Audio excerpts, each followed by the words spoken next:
ఈరోజు నాగుల చవితి సందర్భంగా భక్తులందరూ దేవాలయాలకు వెళ్ళి నాగేంద్రుడికి పుట్టలో పాలు పోసి ప్రసాదాలు పెట్టి పూలు కొబ్బరికాయలు అన్నీ సమర్పించుకున్నారు.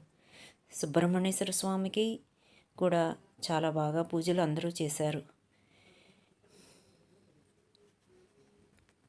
పాలతో నీళ్లతో అభిషేకాలు చేసి స్వామి యొక్క ఆశీర్వాదాలు అందరూ పొందారు.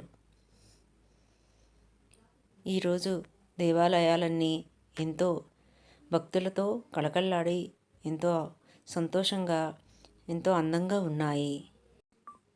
భక్తులు పాలతో నీళ్లతో నాగేంద్రుడికి సుబ్రహ్మణ్యేశ్వర స్వామికి అభిషేకాలు చేశారు. హారతులు ఇచ్చారు, ప్రసాదాలు పెట్టారు. మన భారతదేశంలో మనకి సనాతన ధర్మంలో ఉన్న ఈ పూజ యొక్క ప్రాముఖ్యత మనకి ఎంతో ముఖ్యమైనది, విశిష్టమైనది. ఈ ఆలయంలో స్వయంభూ ఆంజనేయ స్వామి కూడా ఉన్నారు. ఈ వీడియో మీకు నచ్చితే షేర్ చేసి సబ్స్క్రైబ్ చేయండి. Thank you.